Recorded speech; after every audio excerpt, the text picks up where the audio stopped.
Merci à vous tous qui suivez le Congo est à nous. Bienvenue. Soyez nombreux et bonne écoute. Soyez vraiment détendus parce que nous avons franchi une étape importante, l'étape qui consistait à désaxer les actions de la Kabylie. Ces actions étaient suicidaires, des actions qui visaient à embraser le pays, à mettre un chaos, à envenimer la crise. Le FCC, avec son autorité morale, n'était pas préparé à vivre ce qui s'est passé hier. Même quand nous attendions tous ce discours, beaucoup d'entre eux se disaient non, Tshisekedi ne va pas aller jusque-là. Il ne va pas arriver jusqu'à divorcer. Donc, comme on a dit, un mariage contre nature où c'est un seul qui se retrouvait, l'autre était en train d'accompagner. Le peuple n'était pas d'accord, le peuple posait beaucoup se posait beaucoup de questions sur la nature de cette alliance. Aujourd'hui, le peuple a la réponse. Tshisekedi a mis fin à cette collaboration. C'était normal quand on est respectueux des textes, on doit aller jusqu'au bout. Et là, Félix Tshisekedi a mis le monde entier à témoin. En principe, c'était la dissolution du Parlement, pure et simple. Mais il a accordé une seconde chance. Parce que ceux qui sont venus dans l'union sacrée, ce sont ceux-là qui étaient hier en train de créer un contrepoids du pouvoir. Ce sont ceux-là qui boudaient les actions du chef de l'État à partir de l'Assemblée nationale. Aujourd'hui que les choses se dessinent autrement,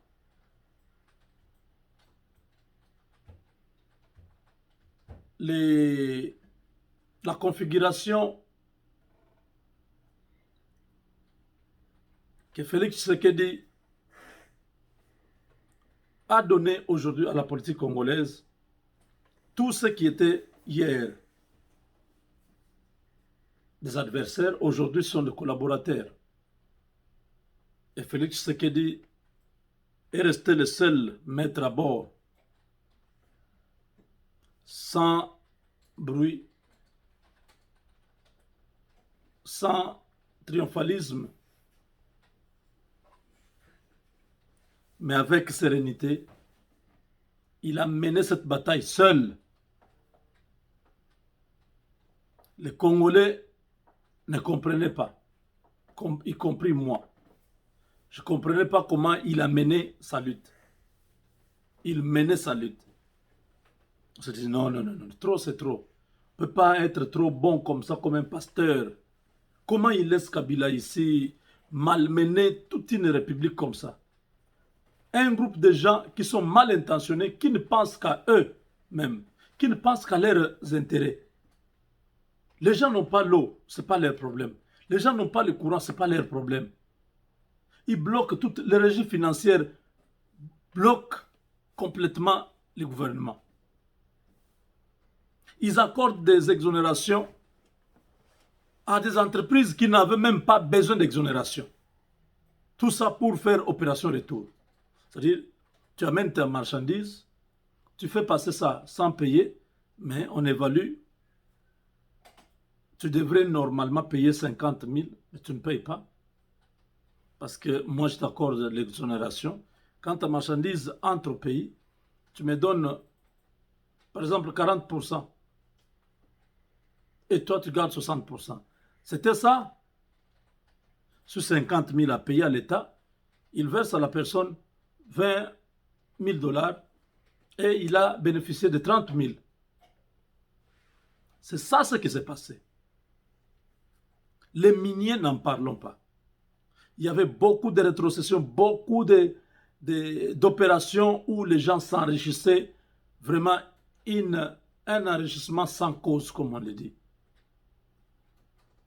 Pendant ce temps-là, les enfants congolais sont privés d'aller à l'école. Le pays n'a pas d'infrastructure. La Chine, en 20 ans, a su développer son pays grâce au réseau routier, des infrastructures de grand niveau. Ils ont compris que c'est une population qui se développe vite. Les marchés chinois étaient en train de se développer, alors l'handicap, c'était les embouteillages.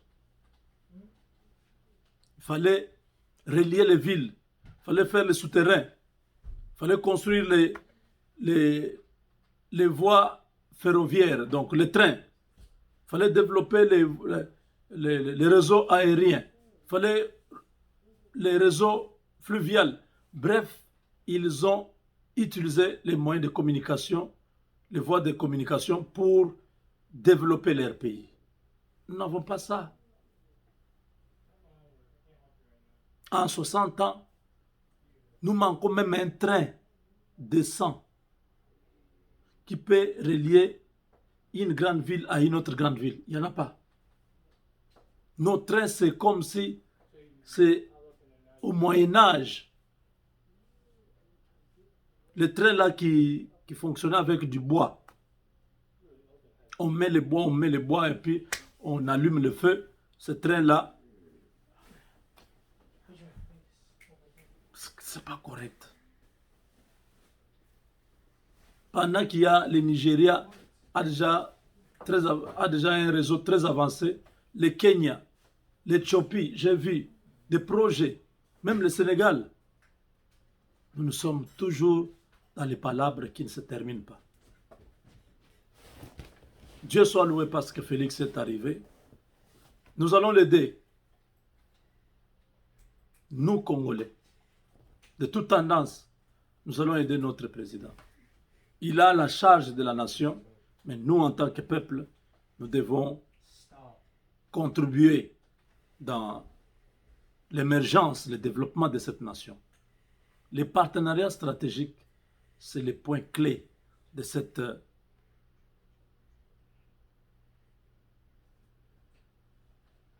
action que nous sommes en train de chercher à converger. La convergence d'action pourra faire émerger notre nation. Il y a beaucoup d'investisseurs dehors. Beaucoup d'investisseurs ici aux États-Unis qui attendaient ce qui est arrivé. La tempête est arrivée. La tempête, comme vous avez dit, c'était ça. Le déboulonnement, c'était un mot qui était un peu comme provocateur, comme choquant. Les gens du FCC avaient directement réagi avec beaucoup d'arrogance, de menaces, tout ça. Mais maintenant, l'ambassadeur américain, lui, n'a pas utilisé le mot déboulonné. Ça veut dire la même chose. Déboulonner et la tempête, c'est la même chose. Parce que déboulonner, ça arrache. Boulon, c'est... Vous voyez le boulon, non? On fixe, on ferme, donc quelque chose est stable. Mais quand on ne veut pas que la chose là soit encore stable, on commence à dévisser, on déboulonne pour faire tomber. Et la tempête, quand elle vient, c'est la même chose. Elle fait tomber, elle ramasse. Donc, on a... Erwin, please, is there. Then, can you see what he's asking? Go, Aaron, go to Dan.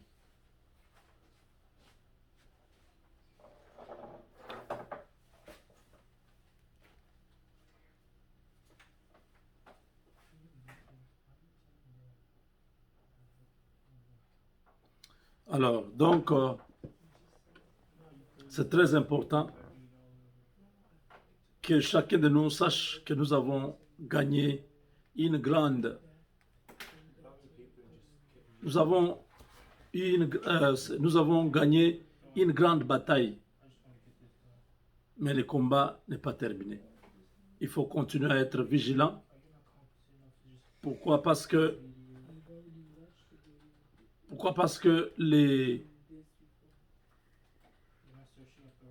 l'expérience du passé nous a renseigné que les Rwandais avaient été chassés au Congo en 1998 par Musée, et les conséquences, après avoir été chassés de Kinshasa, ils sont allés se regrouper à Goma pour attaquer de nouveau la ville de Goma et prendre une partie de notre République. Nous voulons que cette fois-ci, ce genre de stratégie soit déjà contré en amont, que les services de sécurité puissent faire un travail de terrain. Tout mouvement suspect à Goma, à Bukavu, au Tanganyika, il faut signaler et il faut qu'il y ait des actions rapides. Cette fois-ci, nous n'accepterons pas que nous puissions nous retrouver encore dans une rébellion. Pourquoi? Parce que ces gens-là estiment qu'ils ne peuvent pas partir du Congo. Cette fois-ci, tous les Congolais prendront l'arme pour finir avec ces gens. Si les Rwandais estiment que le Congo c'est leur butin de guerre, parce qu'ils avaient chassé Mobutu, il n'y avait personne qui leur avait demandé de venir chasser Mobutu. Personne. J'ai entendu ce Kadogo de Barnabé dire si nous on n'était pas venus chasser Mobutu, c'est qui était à mesure de... Qui vous avait appelé de venir chasser Mobutu? Personne ne vous a jamais invité. Donc aujourd'hui, vous avez fait ça. Vous commencez à nous faire chanter. Commencez à nous rappeler que parce que nous avons chassé Mobutu, ce n'est pas votre problème. Ce n'est pas votre pays. Vous êtes venus pas chasser Mobutu. Vous êtes venus parce que vous étiez des valets de Bill Clinton. Vous avez travaillé pour ces groupes de mafieux qui ont mis en mal notre pays, qui ont détruit notre pays. Ils avaient des visées économiques pour s'approvisionner en minerais stratégiques. Ce n'est pas une guerre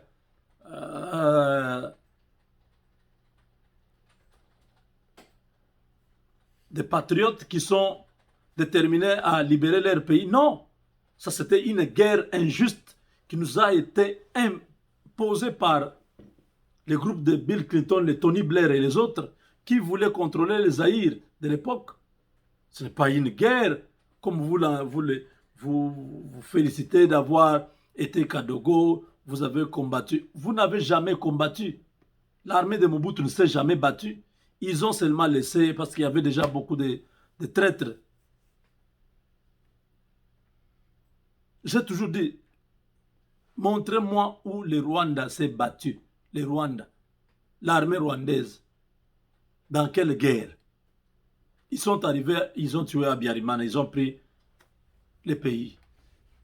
Ils sont arrivés au Congo, Mobutu était déjà affaibli avec la maladie, il a fui, il a laissé le pays.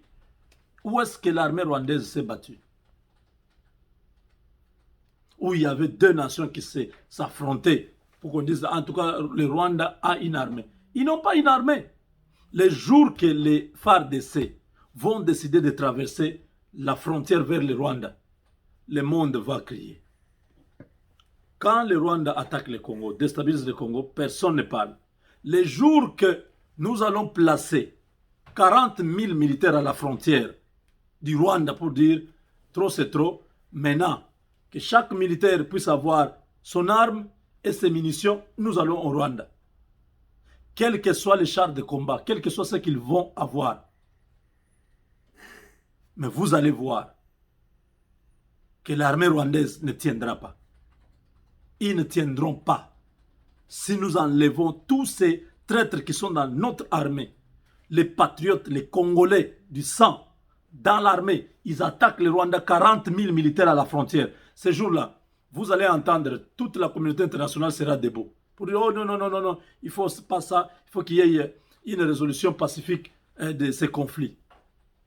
Parce que nous avons été trahis de l'intérieur. Mobutu a été trahi par ses généraux. Kabila qui est arrivé a été trahi par certains traîtres qui n'ont pas pu prendre les choses au sérieux. Et Kabila, l'autre qui est arrivé, comme c'était un étranger, il n'a fait que brader le pays. Il a bradé tout pour s'attirer la stabilité et tout ce que vous voulez. Aujourd'hui, c'est fini. La joie qui était exprimée hier, c'est une joie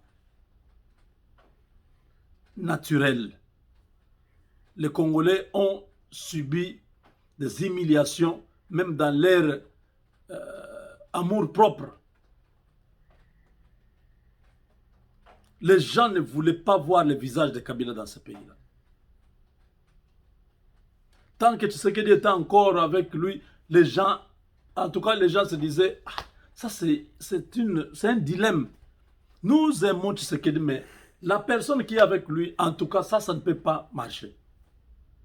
C'était un grand problème. En tout cas, Dieu merci, cette affaire est terminée. Nous voulons que le chef de l'État, je l'ai dit, je répète, que la vigilance augmente. Il faut neutraliser tous ces sujets rwandais qui sont à Kinshasa. Tant qu'ils seront en liberté, ce qui est arrivé à Mouzé ne sera pas exclu. Ces gens-là peuvent faire encore beaucoup de choses. Ils sont très dangereux. Il faut les mettre hors d'état de nuire. J'attire l'attention. Il ne faut pas que la joie soit la joie de courte durée. Nous croyons que les services de renseignement, les services de sécurité doivent faire leur travail. L'ennemi est au milieu de nous. On a arrêté beaucoup de fous. Nous avons oublié que Kabila, avant de quitter le pouvoir, avait amené beaucoup de Rwandais dans les Bandundu, avec des vaches. Ces Rwandais-là, on n'en parle pas, on ne sait pas où est-ce que ces gens-là sont. Est-ce que ce ne sont pas eux qui sont déjà à Kinshasa, qui étaient placés juste à côté là pour dire, dès qu'il y a un problème, vous montez vers Kinshasa et vous connaissez ce qu'il faut faire. Ces gens-là sont venus d'où? Ne négligeons pas. Il faut qu'on puisse vraiment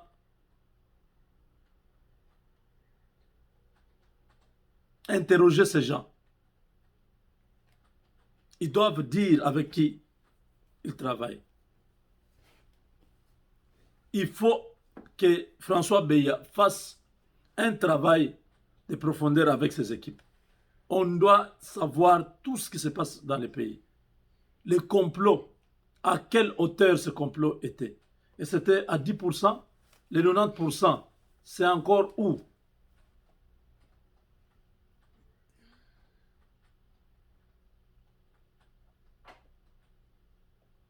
Nous attendons le président de la République qui a promis un informateur. Nous pensons que ça va aller très vite. Il y a beaucoup de départs cette nuit, des gens qui n'étaient pas venus à la consultation. Il s'agit de M. François Robota. Robota est autorité morale de ARDP. C'est un des courants forts du FCC. Il a 24 députés nationaux. Il vient de quitter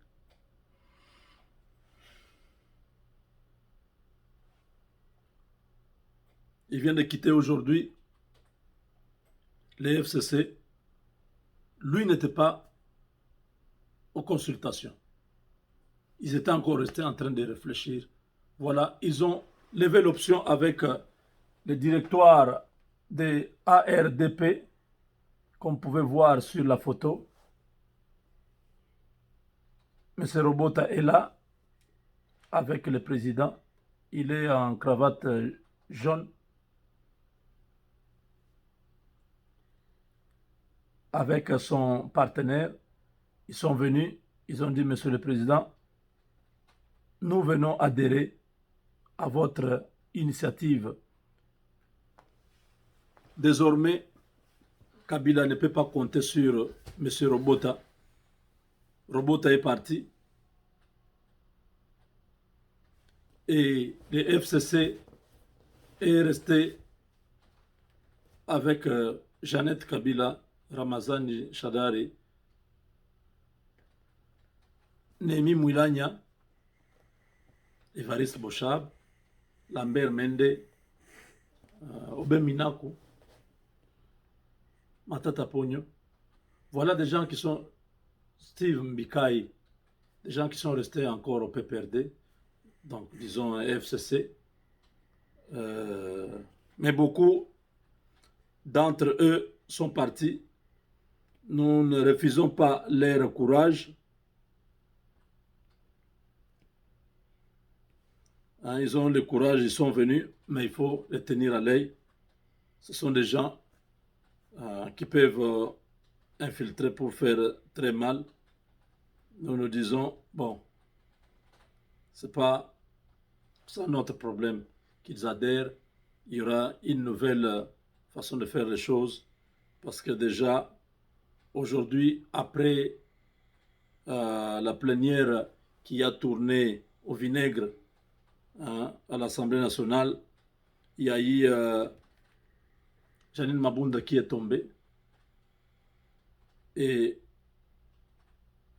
le président AI de l'UDPS a réuni des députés nationaux que vous pouvez voir là.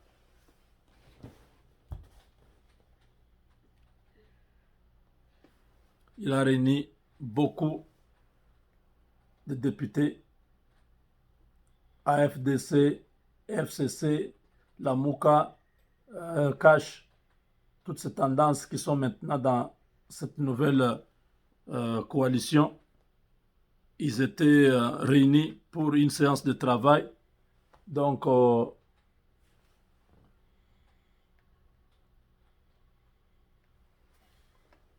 les choses s'accélèrent. Hein? Les choses s'accélèrent avant que l'informateur ne commence le travail. Déjà, vous voyez, ils sont réunis. C'est Kabound qui est en train d'expliquer le bien fondé de cette rencontre. Donc, c'est vous dire que la page est tournée. Vous pouvez reconnaître ici le fils de Liaou. Vous pouvez aussi reconnaître M. Nzangi, Moindo. Donc tout le monde est là.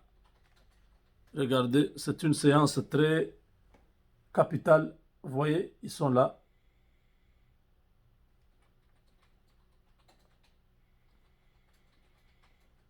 Alors vous me dites encore non, et les FCC, et Nani Moulania a dit, non, ces gens, ils sont seulement, ils ont un courage diabolique. Vous voyez? Ils ont un courage diabolique.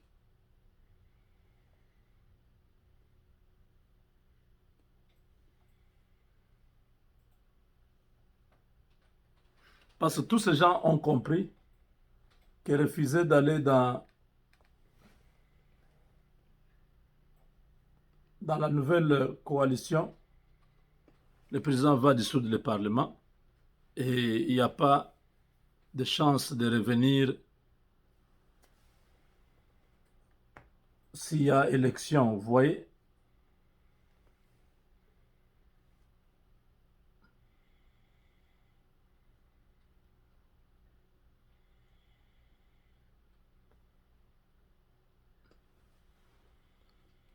Donc, pour bien dire, vous voyez la dame là, elle est là à côté de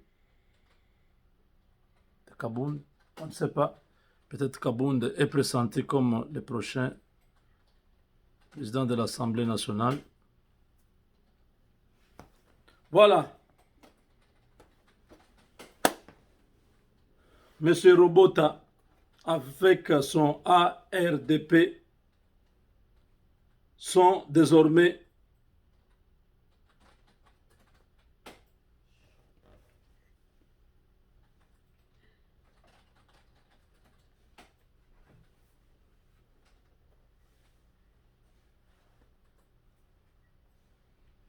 donc cette rencontre avec Kabound, c'était pour voir déjà comment faire sortir l'igno sacré. Ce sont des travaux préparatoires.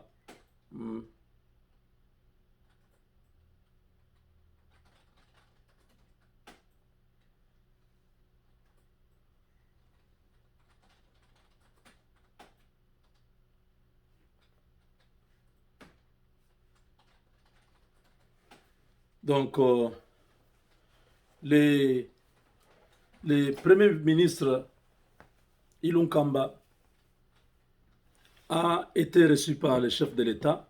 Il a remis une enveloppe au chef de l'État. Ceux qui ont vu cela ont estimé que c'était la démission. C'est comme ça que nous avons parlé de la démission. À la sortie du premier ministre Ilunkamba, il n'a pas voulu parler.